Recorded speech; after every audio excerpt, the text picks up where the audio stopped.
Hello, everyone. Good morning. You are watching the This Way Network, and we are the chat session lineup. We're so glad you're with us this morning. And I'm super excited because we've got Emily Wallace with us this morning. Now, I don't know if you follow her on Instagram. I just became a follower this morning because I was so excited about what I saw her doing. Y'all, if you have a love for vintage cars or vintage bicycles and people who know what to do with them. And I mean, like, put them together, build them, repair them, the whole 9 yards. Then you want to meet Emily Wallace. Hi, Emily, everyone. thank you for joining us this morning. Yeah, thank you so much for having me. I'm so excited you're here. And y'all, we don't know where Rodney is, so we're hoping he's going to be joining us soon. Hope everything's fine with him. Sorry we got a late start this morning. That's totally my bad, but I am so glad. Yeah. Um, oh, Dad is here. Yes, Is my that dad. your dad? Yeah, that's my dad. Wonderful. Fantastic. Yeah. Okay. So glad that you are here with us this morning because I want to hear first off, how did you even get to started doing this? How did you come to have such a love for vintage cars and bicycles? Yeah, so it really goes back to when I was about 10 years old. My dad restored a Fair Lady, a Schwinn Fair Lady for Christmas for me. And when I Mhm. was little, and even now, my dad, for every Christmas, every birthday, any special occasion, really, he never wanted to go to the store and buy something for me. He always wanted to build me something and for it to have historical value and to just really Mhm. plant that into my life, that history is important and that really the history of transportation is something that should be learned. Oh, I'm so glad he thought of doing that, especially because I think him putting so much of himself into the gifts he was giving you, that was one of the ways he was showing you how much he loved you. And he Yeah. wanted to share what he had a love for with you. So let me ask then, how did he get started Yeah. in So being so enamored with vintage cars and bikes? Yeah, so my dad really loves Camaros. He has an Instagram, so-called Camaros. I don't know if anyone here follows it, but so my dad's a big Camaro fan, and especially '69 Camaros because he was born in the year '69, and just vintage Ah. muscle. It's just always had a really special place in his heart. And so, growing up, he restored. That's my dad's coworker right there. So growing up, he restored his own '69 Camaro just straight out of our garage. And he did that for about 3 years when I was growing up. And so just seeing him put his heart and his passion into that build was just so amazing. And he's showing it to me now again because we're restoring a '68 Camaro for me as well together. So yeah. So now, is his the red one that I saw It's on orange, the yeah. So we actually have orange? Okay. 4 Camaros, actually. Mhm. So we have two 69s, the hard top, which is what he restored straight out of our garage when I was little. And then we also have a 69 orange again, concourse restored Camaro that's been fully rotisserie restored. It's a protecto plate car. It's all numbers matching. It's won a bunch of shows here in the Southern California area. So it was supposed to be on Jay Leno's Garage as well during the pandemic. They had reached out to Mhm. us through our so-called Camaro page asking for a pro touring Camaro. And so my dad had just sent our Camaro in as well. And they decided that they were going to rewrite the whole script to include our car. And just 2 days before, some things in production got a little funky. So unfortunately, that episode never came to be. Mhm. But it was still a very cool opportunity to still learn about the backstage kind of Mhm. shows Mhm. like Jay Leno's Garage. Yeah, yeah. Well, I have no doubt another opportunity is going to come along in the future for Yeah. you and maybe your dad too. Yeah. So, as I told you before, I was trolling your Instagram, checking it out, and I want everybody to go there. Do I have it right on Yeah, the screen right there? cycle. Okay, good. I want everybody to go there and check this out. For one thing, you're going to be uh, charmed by Emily's positivity and her smiling face and spirit, just hearing her voice. Tell you what, scrolling through your videos just made me feel happier about Thank the whole day. Yeah. Oh, good, Carrie. I'm glad you did that. She's following you on Instagram too. you. So you have at least 2 new followers today Thank you. Yes, I have an with Instagram. us. I also have a Facebook as well. It's just Emily Wallace. Yeah. Yeah. Yeah. But anyway, you're going to get the opportunity to see some of the things that she'll be talking about today. So, first, I want you to explain to me. You said your dad had given you a fair, fair lady. Yeah. So Yeah. So, what is a Schwinn Fair Lady bicycle? How is that different from? Goodness knows, I may have had that when I was growing up. I know I had a Schwinn. I just don't remember. I didn't pay attention to what it was. It was just a bike, and I wanted one.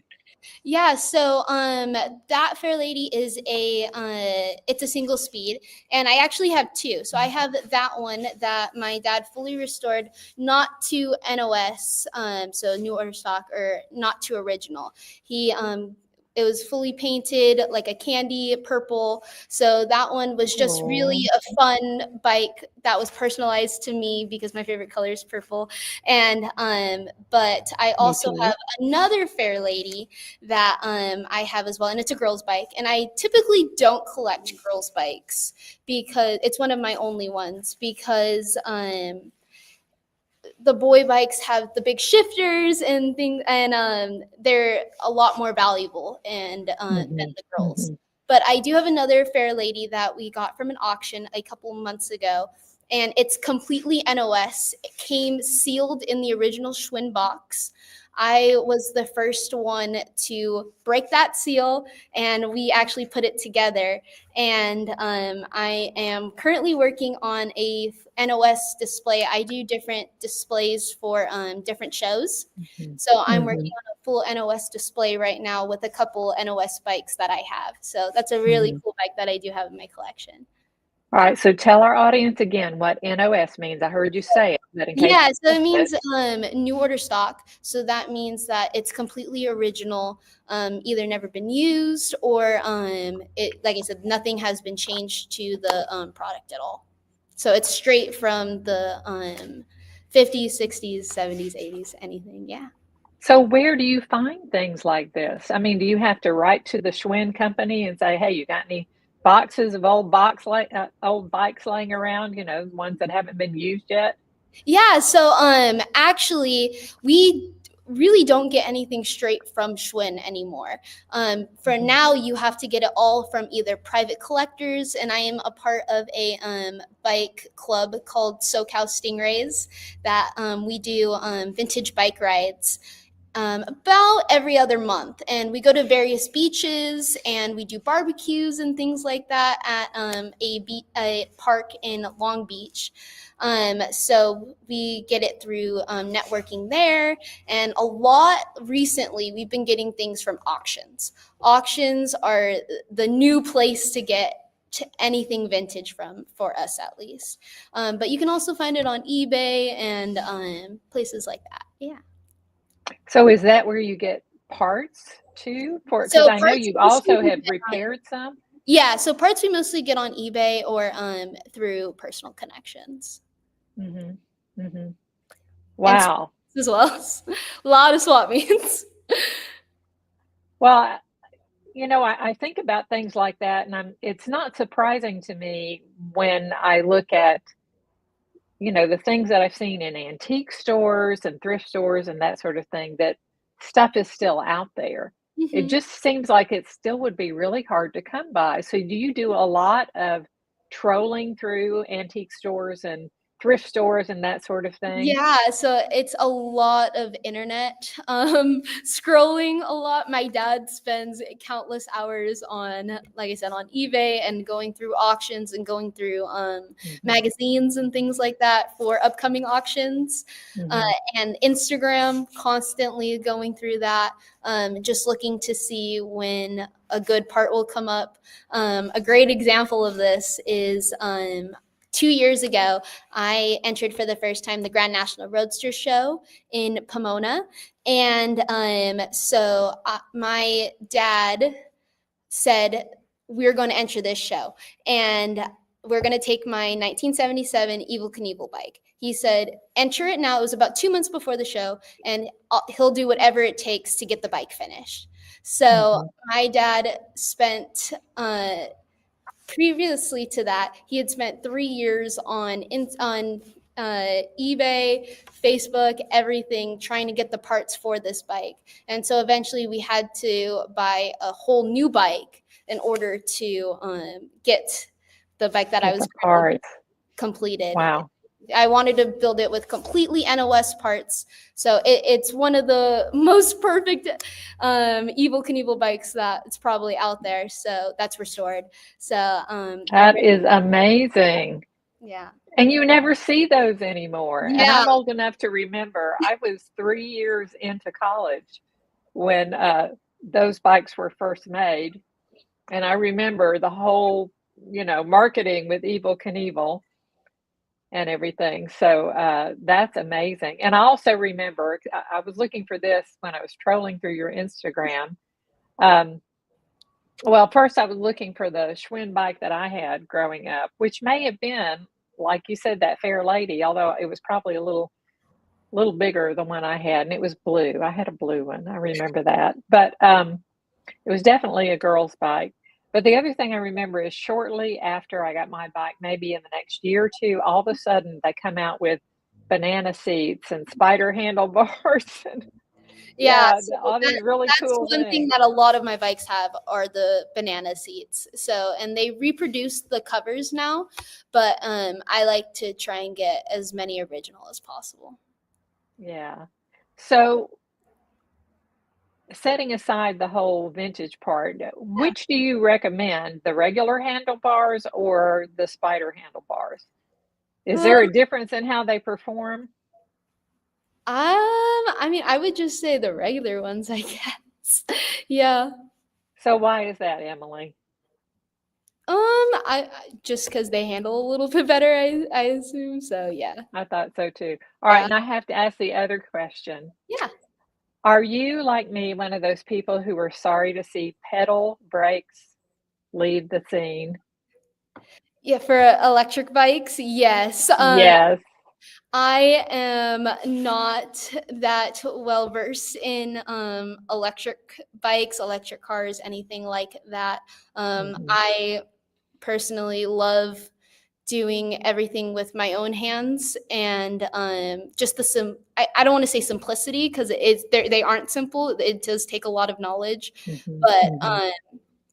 the ability, it was just such a monumental time in history to have this way of transportation that was unlike anything else before. So that time in history is just very, very special to me, and it felt authentic, and it was really just a different time.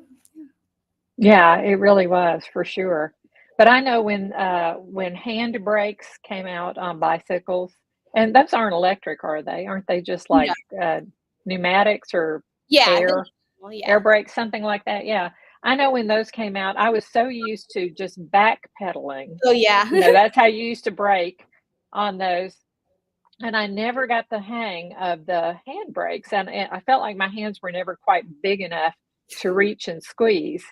So, yeah, I never felt as secure with those, and I know nobody does, pedal brakes anymore, but I miss them. I really miss them. I would probably still be bike riding if they still make pedal brakes on the bikes.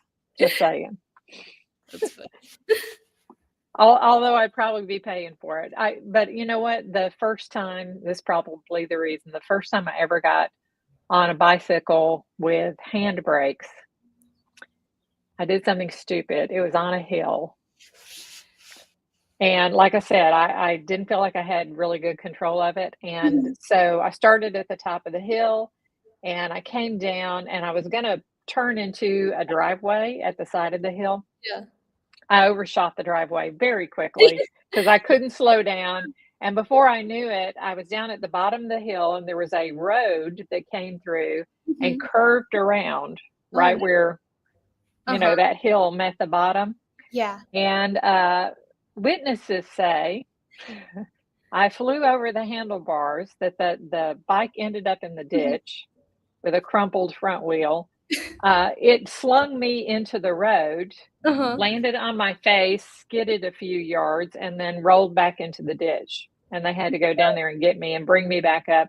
I had a broken jaw. I Oh, don't no. doubt I probably had a concussion too, but I know I was out for a while. But anyway, yeah.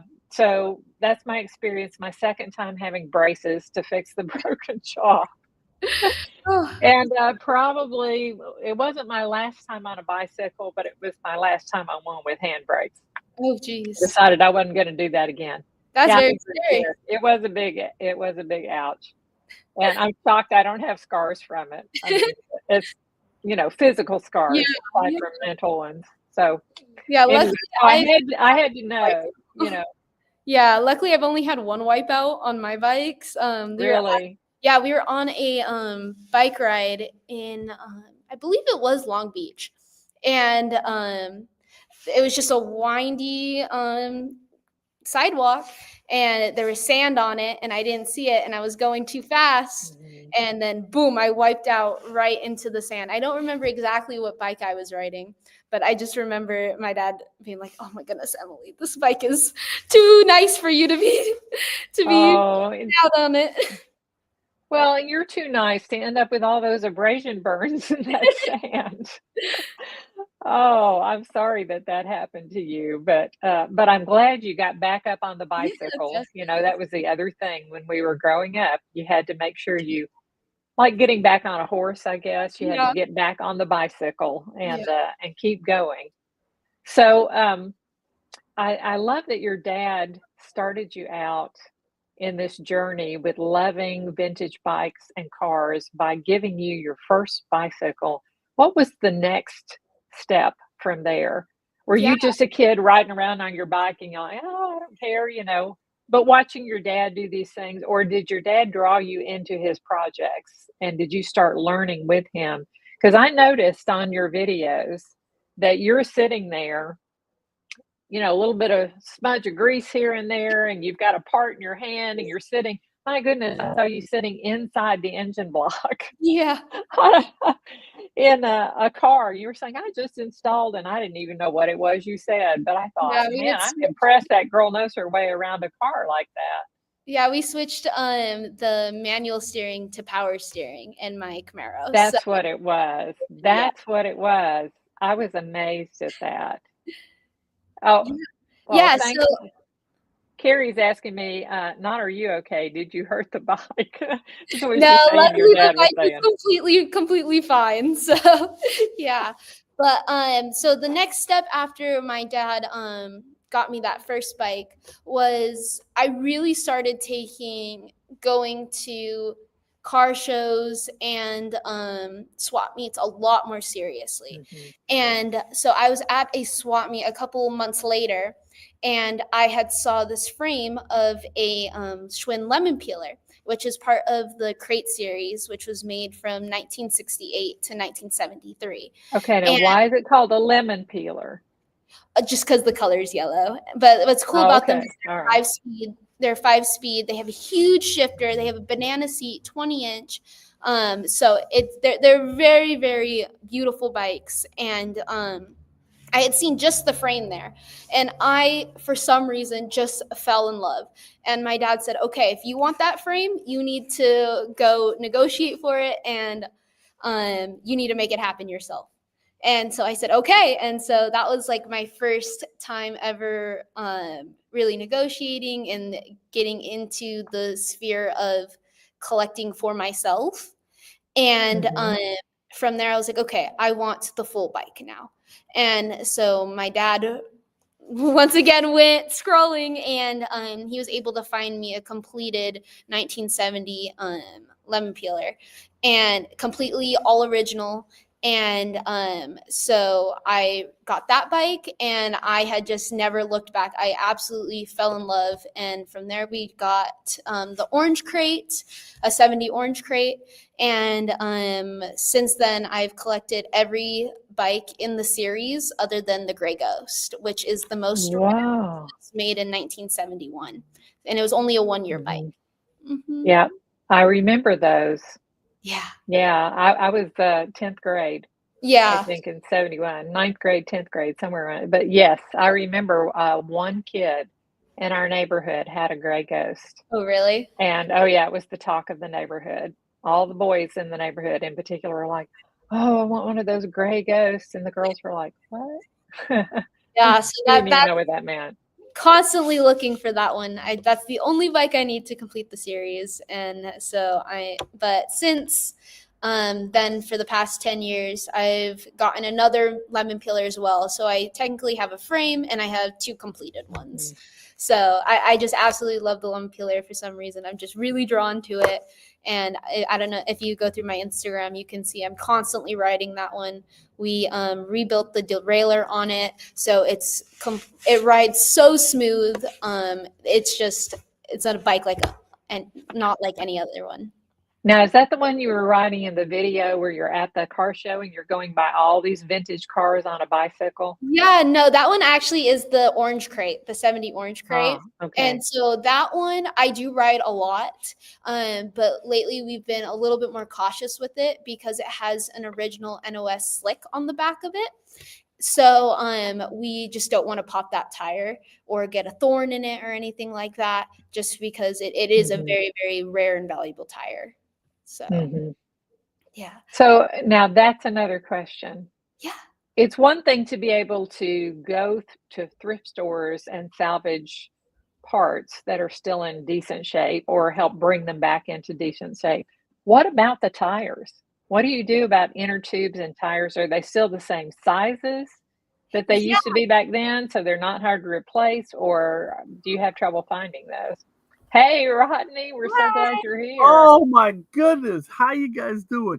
Hi. You know what? I tell you, I am definitely never going to be late to my own wedding. I tell you, this is terrible. How's everybody doing? Everybody forgive me. I had a technical difficulty, but I am here. Emily, how are you doing this morning? I'm doing good. How are you? Everybody, listen, I am not going to, I hate to jump in the middle of this thing. I have to really share some really, really great things. Meeting Emily, it was the most awesome thing. I actually had the pleasure. Did you get into how I met her? Did you even get into this? No, we haven't. I was saving that for if you showed up. I was hoping you would. But I did ask her how she got started with being so enamored with vintage bikes and cars, and I turned everybody to her. And Marcus saying you're great. Gee, like he knows you or something.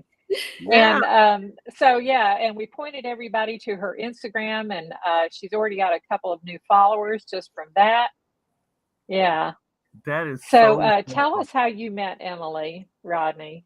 Well, I have to tell you, I'm friends with a guy by the name of Bill Montgomery. And so Bill, he actually has an organization that he's doing. It's all education. It's called the Hidden Pioneers. And so Bill was telling me, hey, I met this incredible young lady. You've got to meet her. I was like, oh, okay. And so we recently had a big event at a guy, his name's Steve Saline from Saline Automotive. And so turns out I end up meeting Emily and her dad, Mark. And the coolest thing is, she had this really incredible display, with this vintage bicycle. And I was like, wow. And I know how these bicycles are. They're very, very rare, especially in the condition that she puts these things together. They're like mint condition. And it was like looking at a piece of history from way, way back. And so that's when I met Emily and her dad. And and it was just really awesome because I saw the immediate impact between a father and a daughter and how much her dad supports her and seeing her own immediate passion for this. It was really inspiring because you get to see, a young person doing something really great. And I said, wow, so many other young people need to have a passion like this. And Mhm. it was just really amazing. And then the fact that she's having a good time doing it. And again, she really truly is preserving a piece of history. Mhm. Mhm. And I Yeah. love, not only what it means in their relationship, the 2 of them, Hmm. but the way her dad is using this to actually teach her some very, very valuable skills, not just how Hmm. to, restore and repair cars and bicycles, but Yes. also how to negotiate in business, how to put herself out there, how to present herself, and so forth. Dad, you have been responsible for all of that. Emily, on Yeah. Father's Day, hey, he's got something great coming. I don't know what you're going to do, but it better be really good. Yeah, the funny thing is, a lot of the time, me and him actually share Father's Day. My birthday Yeah. falls on Father's Day a lot. So we have to share it Oh, sometimes. how Yeah. nice. How nice. He must have thought you were the best Father's Day gift ever. Yeah, I was born the day after Father's Day when I was originally born. So Hey, I was still, a little late Father's Day present. you can celebrate the whole week. You let him have rest on Father's Day, and then you came the next day to be the great gift. That's right. That's right. And so I think that, it doesn't really matter. Sometimes it's fathers and sons, fathers and daughters, mothers and daughters, mothers and sons, because it's just that family connection that made it so beautiful, and I started thinking about it. And I look at my own life because I remember my dad being, so instrumental in my life because he was always in the garage doing something and being able to learn a skill set that you have for the rest of your life. And so my brother was there, my dad was there. And I also, it was funny, I spent a lot of time kind of peeping over my mom's shoulder in the kitchen because I love to eat. And so I was always trying to figure out, hey, mom, how do you do this? And so, because her food was so delicious. And that's why I became the Mhm. person that I am because I really love to cook. I mean, really, I could get in the kitchen and I really, some people go, gosh, it takes forever. And boy, you sure mess up a lot of pots and pans. I go, listen, it takes this. These are tools to, producing a meal. And so I don't mind the cleanup, but at least you come out with a great end product. So just like with Emily, you see some of these bikes, they're rusty, and by the time she restores them, they're all perfect and all mint condition. And so just like putting a good meal together, when it's all over, you got something very, Mhm. very, very high value. So, Emily, I'd like to know, does your mom share the same passion your dad and you have? Yeah, so my mom isn't too much into the bikes and cars, but she also dabbles in we have a very big vintage radio collection at home as well. So she likes to handle that and then also vintage jewelry as well. She Oh, wow. dabbles in that as well. But yeah, so she supports me in like just really keeping me accountable in the sense of like making sure that I have everything when I go to the shows, making sure that like when I write if I write a script for Instagram or anything like that, like I'll be Hmm. having a video come out very soon on so another passion of mine is vintage bike accessories. So I did a whole scene on Schwinn racing mirrors. So she helped me create that script, and so she's the one who sits there while I'm rehearsing it in my head, and she's like, "Okay, nope, you didn't say that word right. Do it again. Do it again. Do it again." So she's the one who keeps me a little bit more in line with this, Mhm. and but yeah, my mom loves it, and she's always at the shows too as well with us. So yeah. Hmm. I love the way both of your parents are setting you up for success this way, and the way you've Hmm. taken it and just run with it. Oh my goodness. Are you on any other social media besides Instagram? Yeah, I'm also on Facebook. It's just my name, Emily Wallace. So everything on my Instagram is also on my Facebook. But sometimes I'll post some things on Facebook that I won't post on Instagram, and some things on Instagram that I won't post on Facebook. So yeah, Mm-hmm. Okay, so on Facebook, let's see, you are Emily, and let's Mm-hmm. make sure I get this correct. yeah, Yeah, yeah. So this is Perfect. what they should look for. yeah, exactly. Okay, all right, Awesome. y'all go There hunt her you go. down on Facebook and follow her. Follow her on Instagram. I, Mm-hmm. I guarantee you, you're going to be cheered and uplifted just with the sort of videos that she's posting. And Yes. if you love vintage things, anything vintage, I think, I'm kind of like um, I'm thinking of your whole family here. You all have a respect and appreciation Mm-hmm. for vintage things. Yeah, Now, I have to ask, yeah. were things better made back then? I personally 100% think so. Everything was used with high quality materials Yeah. um, Hmm. compared to now.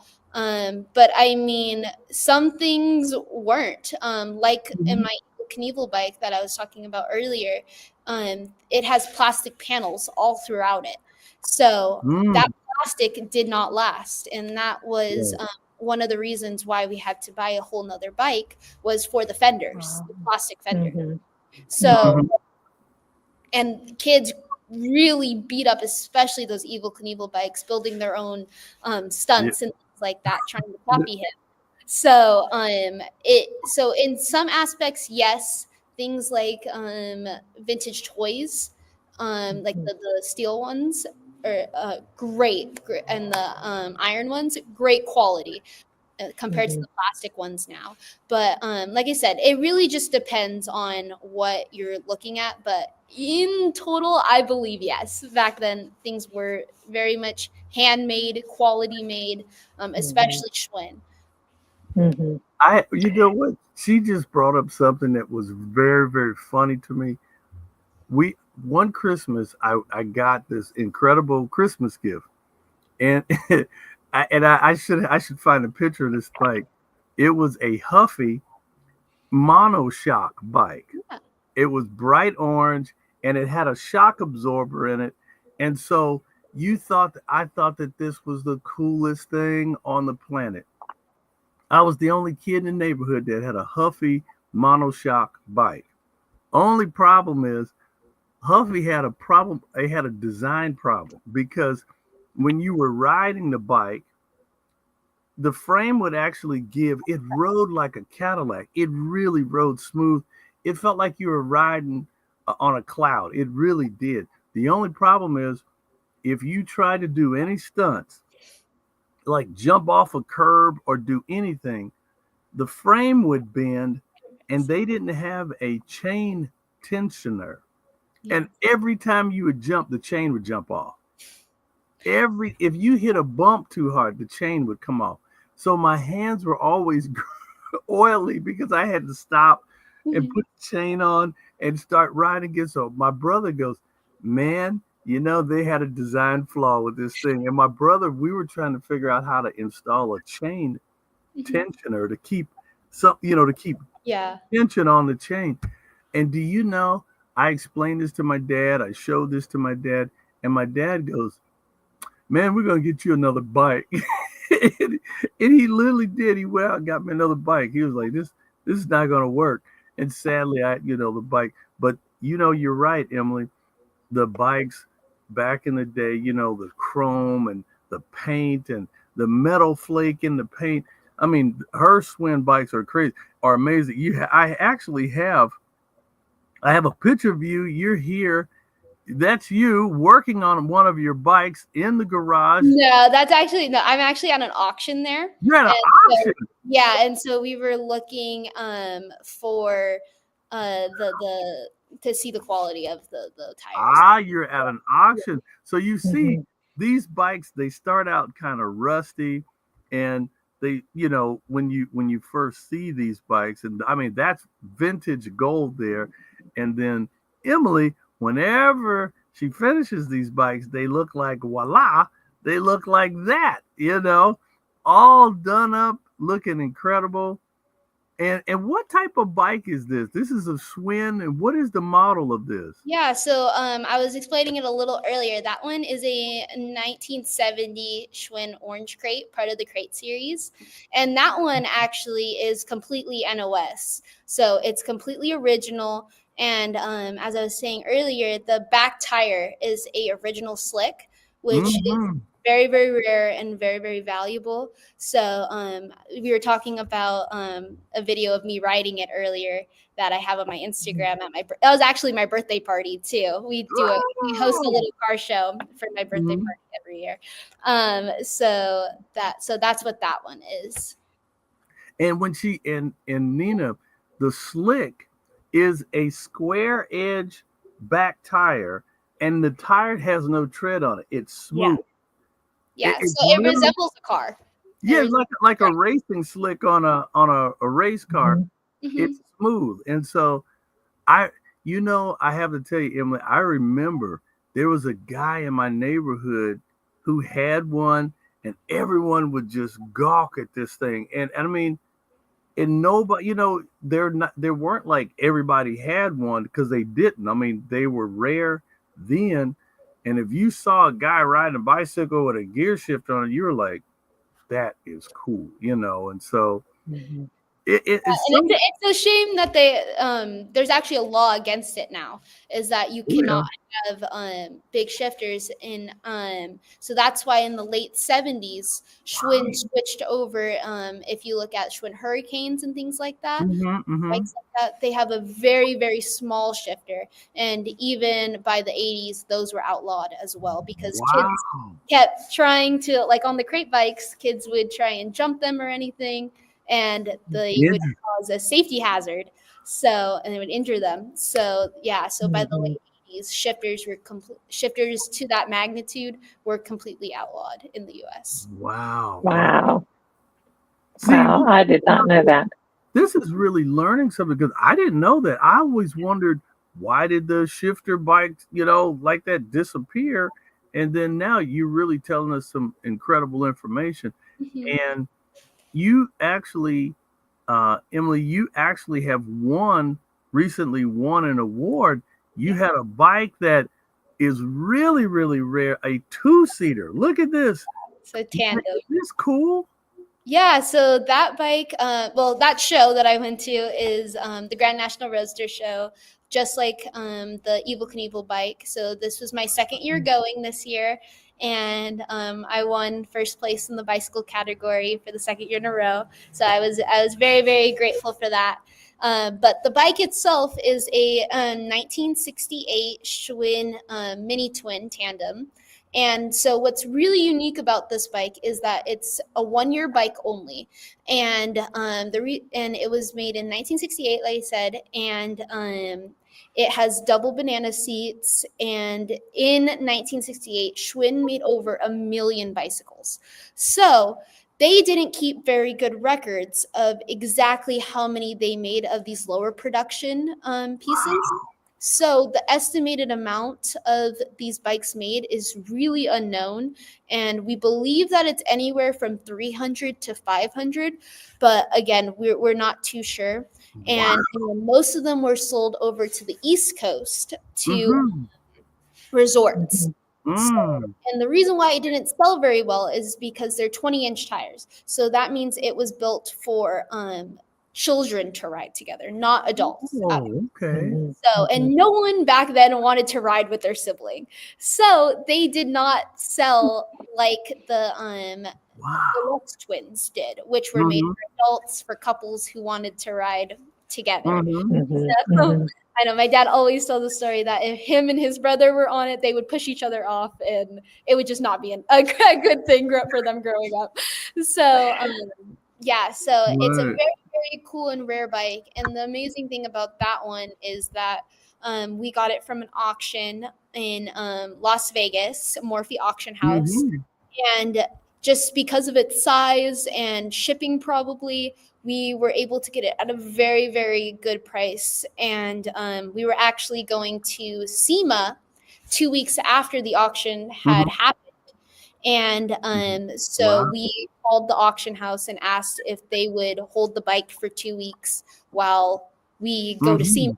So that's what we did. We drove out Wednesday night to Vegas from Redlands, and we picked it up. And so we just had it in the bed of the truck for the next 2 days while we were at SEMA. And then we brought it home on Friday night. So, Saturday morning, actually. Saturday morning when we came back. Wow. Yeah. See, and a lot of times, and actually, she's talking about an acronym, SEMA, SEMA. That is Specialty Automotive Manufacturers Association. I believe that's the correct acronym. They are here in Brea, California. They are the de facto heads of what you call aftermarket parts for automotives. So they are the ones who set the law, they set the rules for all aftermarket manufacturers. And so they're the governing body, and they interface with our federal government because, they make sure that, like, if you say you buy a new Ford pickup and you say, well, I like the Ford pickup, but I really want to personalize it and I want to make it higher and I want to put bigger springs on it and I want to do all these custom things to it. Well, those are a third-party manufacturer.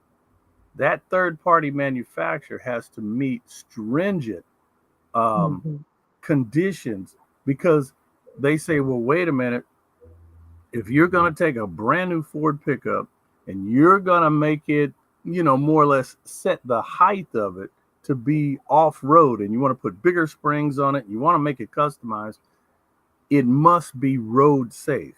It must meet all of these conditions. There's a lot of people who want to create custom parts for cars. Regardless of what it is, there has to be an interface, a person in between, and that is SEMA. They make sure that these parts operate like the factory parts, that it doesn't put the vehicle in damage, that it's legal. There's so many things. And then the manufacturer goes, well, wait a minute, if you do this, we're gonna take away your warranty.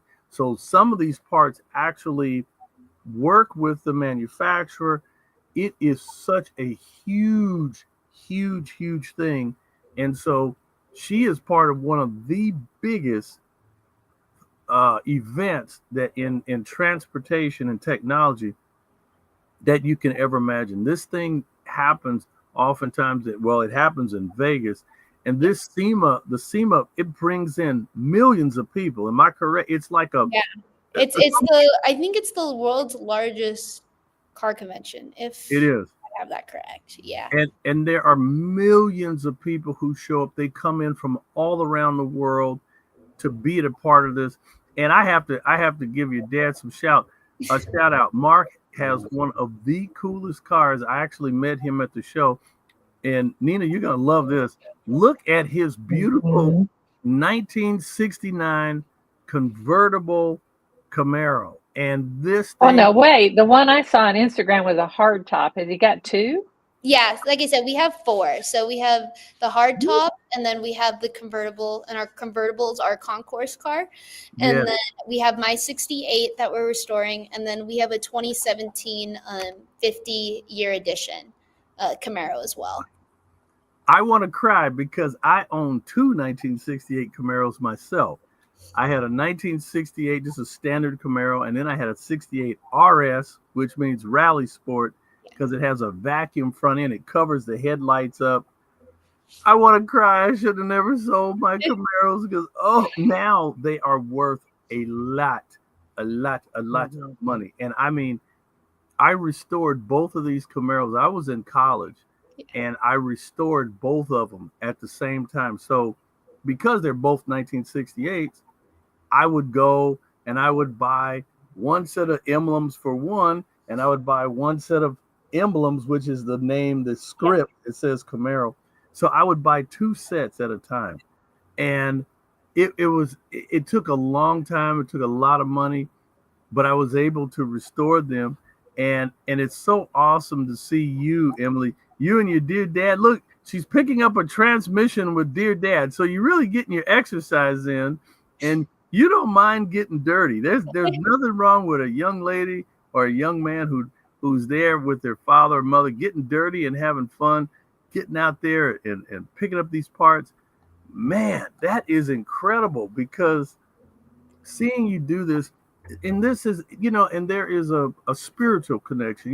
We here on the This Way Network, we care about families, we care about that connection. So a lot of times, it shows, from a godly perspective, a father and or a mother teaching their sibling, their child, the way to go in life. And you could literally have knowledge that you can use. And see, Emily, that's what you're doing. You actually are, or you have gained a valuable knowledge. Your dad's teaching your business, your mom is there supporting you, and the best part is you're having fun. Yeah.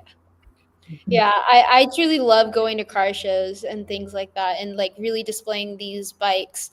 I would honestly say my favorite thing about it though is just hearing everyone come up to me, like from Yeah. older people come up to me and share their memories about when they had bicycles growing up, and they're always like, I had one of those. Typically it's not the same exact bike, but it's just Mm-hmm. a very great experience to be able to share that connection with so many Mhm. different people that otherwise I wouldn't be able to. So yeah. Mm-hmm. And So, what in you? Emily, Oh, go ahead. Go ahead. I'm sorry. I was just going to ask. I've heard you say that you get parts from thrift stores and some antique stores, and so you spend a lot of time hunting for parts. And I think we were just touching the question of where do you come by tires? Do you Yeah. have to buy new tires, or do you actually find some vintage? And you answered that at least with one of those that you said it was a vintage tire, but it doesn't sound like you get a whole lot of those. Yeah, no. So actually I have a whole stack of spare tires at my house. We have huge spare stack in so funny enough, I actually have two rooms in my house. One is fully dedicated to having bikes in it and an accessory room, and then I have another, my dad's office has now been turned into just a part two of that. So I have a couple bikes in there. We have a gas pump in there. We have a pinball machine in there. And so we also, in that office, so we have a huge stack of tires that is both original and some repop. And we get them, again, primarily from eBay or from just networking in our bike group. That's Hmm. where I've been getting a lot of my tires lately, is through that bike group. Or we also use this, especially for information as well. We use this website called The Cabe. That is a great resource, especially for anyone looking to get into vintage bicycles. Some of the most knowledgeable people on this topic are on there, especially Gary Walls. He owns all the rights to the seat covers for Repop Schwinn. Wow. Hmm. So And it, now I'm glad you touched on that. You mentioned if anybody else is interested in yeah, getting into this, I would imagine there's going to be a few people who are watching this, and especially if they go over and get catch the bug from you on your Instagram post. How can they get started on this? And actually, is this very expensive? And if it is, how do you support your passion? yeah. So, so if you are looking to get into it, really just going on Instagram and following different Instagram pages like myself and my bike club, so Cal Stingrays. But there's so many other ones out there that if you really text anyone in the bike community, we will be more than happy usually to respond to any question anyone has. And like I said, the Cave is a great resource if you're looking for historical information. That's where I fact check a lot of my own knowledge. And like I was even on it this morning, I was making some notes for today. And so me and my dad were looking through to make sure that we were fact checking correctly. And Wow. So that's a great resource for historical, if that's what you're looking for. And then for like getting into it like money wise, in recent years, these bikes have grown exponentially in the price of them and Yeah. being able to find them. So it is a more expensive hobby now. But if you're looking for something cheaper than a car, bicycles are a great starter if you do have some extra money. Um, but yeah, like cars will be more expensive than this. I do promise that. And Oh, then we for supporting, I am a full-time college student as well as I work part-time. So I do not have that much money myself. So my dad really does support me a lot in this hobby. He forfeits the bill a lot for me, and so I'm very very grateful for that. And thank you, Dad. 'Cause I know you're And, here. Shout and out to Dad. Absolutely. Well, yeah, what do you plan to do with this? Is it just going to stay a hobby, your passion, or Yeah, are you going to parlay this into a business or yeah, so right now it is primarily a hobby, but I am going to school right now, like I said, at the University of Redlands. I am a junior, about to be a senior, and I am majoring in media and communications with an emphasis in journalism and a history minor. So I'm hoping to become a news anchor after I graduate from here and work at ABC. Really doing things similar to Dave Coons. He's the automotive specialist there. So just getting on a show like that, or going on like Motor Trend or something like that. That is really like hopefully what I can do. Like I said, I really like the historical aspect of these bikes and what it means to culture and things like that. So that's really where I'm hoping to take this after I graduate next year. And I also am going to be starting in 2 weeks. I am the 2025 intern at the Peterson for their engagement section department. So I'm very, very awesome. excited to start that journey in 2 weeks. And even just doing a full time job there would be just absolutely amazing after college. Like I said, that they're all about culture and how transportation has changed over the years. So I am very, very excited and very, very grateful and honored that I will get that opportunity this summer. So yeah. and I'm going to jump in here. The Peterson Automotive Museum is located right in the heart of beautiful Los Angeles, California. If you come to California, it's right there on Wilshire Boulevard. I have had many experiences of visiting the Peterson Automotive Museum. It is, first of all, this young lady here has a internship there, and that is not easy to do. So big shout out to you for being able to land that incredible opportunity. Everybody, make sure you go to Peterson Automotive Museum. Google it. You will be blown away at what you will see there. They have preserved some of the most pristine, the most rarest forms of automotive, from the movie industry to personal collections. And for her to be in that realm right there is incredible. Just last night, we were with the SEMA president. He Yeah. was present last night at an event that we were at. It was the Benedict Castle concourse. Mhm. So, oh, it, Nina, you wait till you see some of the pictures from the Benedict Castle concourse. Again, big shout out to the Hidden Pioneers. Emily is a Hidden Pioneer. And also, too, if you want to know more about the Hidden Pioneers, just go to hiddenpioneers.com. That's hiddenpioneers.com. That's my colleague, Bill Montgomery. And he has said, Emily, she definitely is a hidden pioneer because she can teach so many young people and adults about the way to do it. And we really pray and hope that your quest continues to go in the direction that you're going. I used to work for ABC News. I would see you, Emily, as a great, great candidate, not only for ABC, but for any network that would take you in and allow you to do the wonderful things that you're doing as far as being a reporter an investigative Mhm. reporter, someone packaging and telling these amazing stories, you would be perfectly ideal. If I was a boss, I'd be like, hire that young lady and pay her $15 million or whatever, because definitely deserve it. And again, I want to apologize for being tardy, but I'm glad I was able to get here. And you also, you're in school, and you said you go to which school again? The University of Redlands. University of Redlands. Shout out to the University of Redlands. That's a college here in Southern California. And for your teacher, thank you, teacher, for allowing Emily to do this wonderful interview. But shout out to your professors and everyone out there, and all your students and your friends and family who are watching.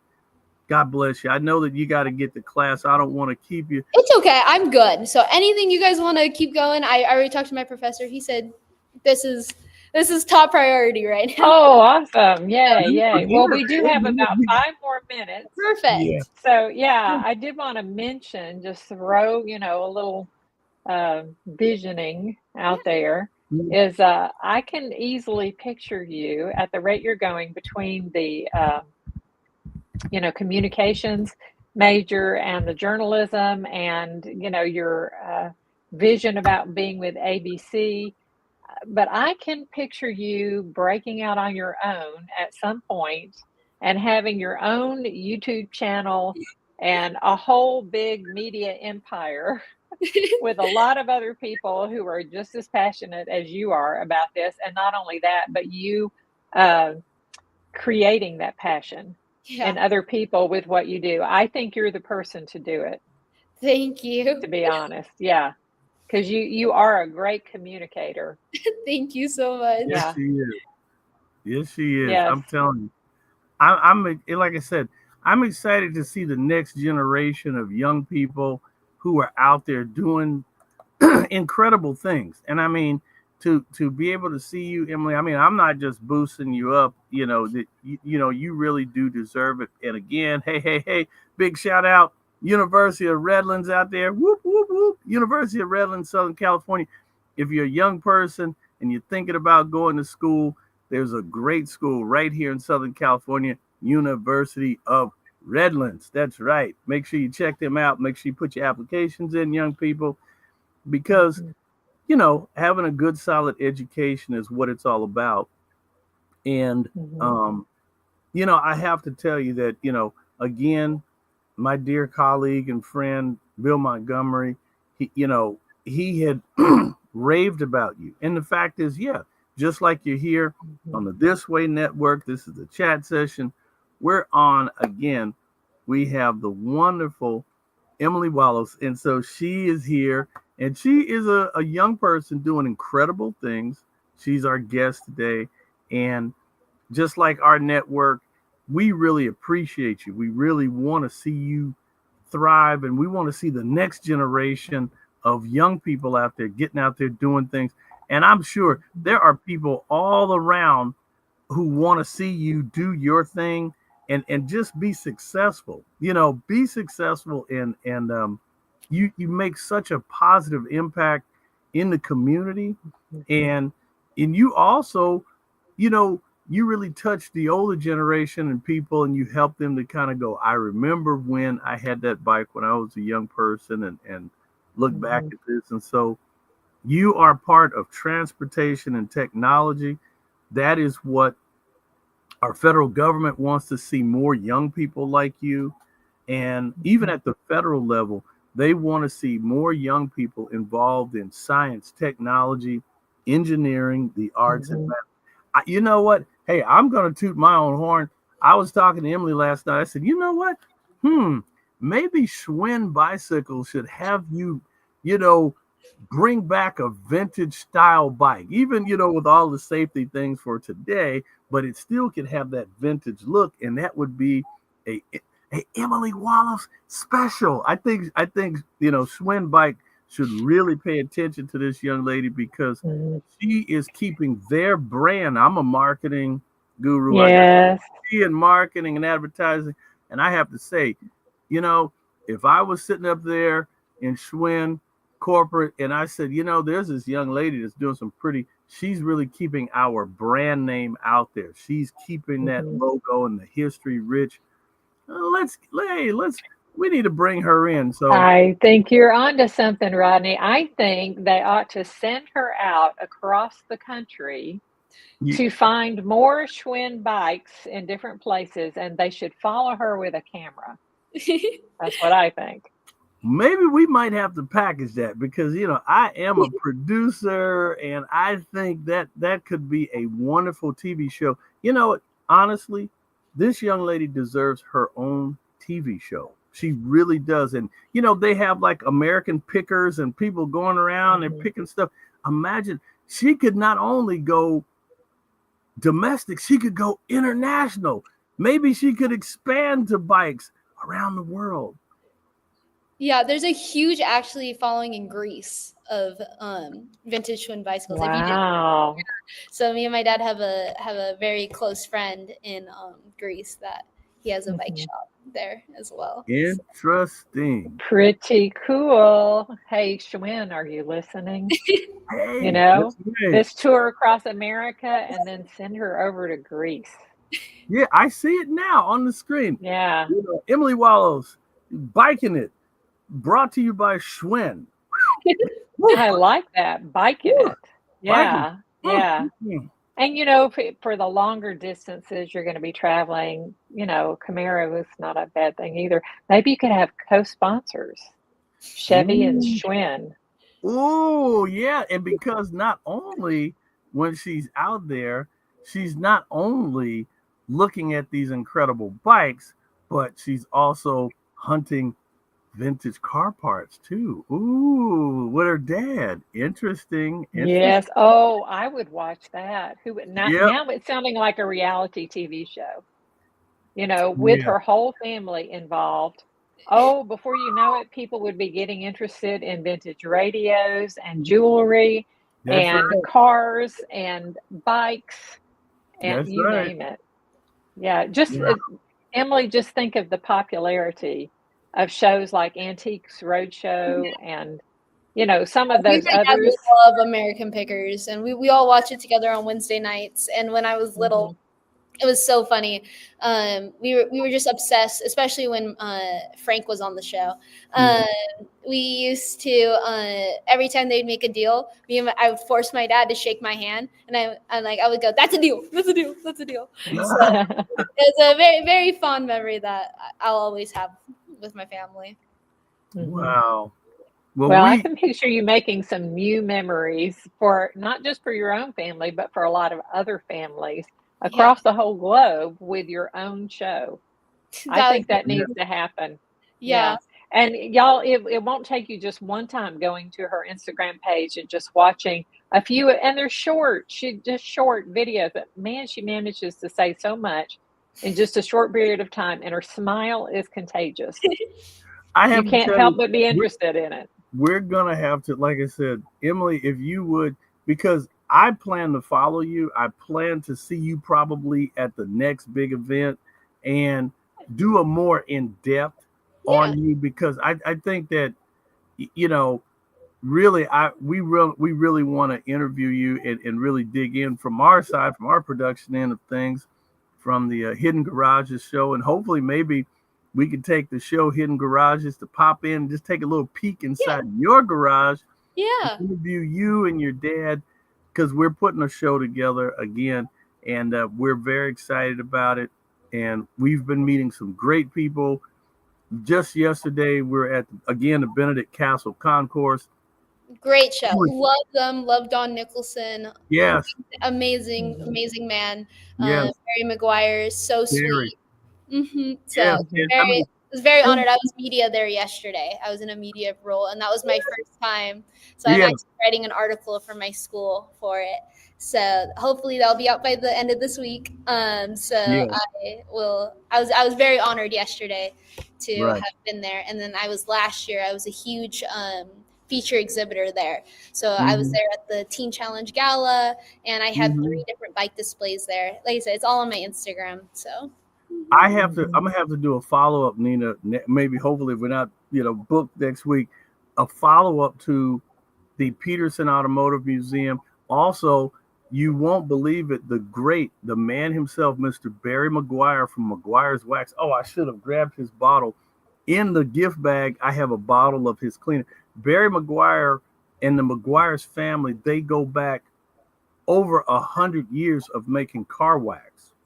And so his dad, I guess they passed it down, and they said that 3M bought the company for millions and millions of dollars, and they kept Barry Maguire on the staff because they said nobody could run this company. 3M is this multi-billion-dollar conglomerate, but when they partnered and took over Maguire's Wax, they kept Mr. Maguire on. They said, Mr. Maguire, we are 3M. We control all these other incredible things around the world, but we don't know wax. So they kept him on the company to keep running the company. And so just meeting Mr. Maguire and meeting all of the I was in the celebrity signing. So yeah, I saw that.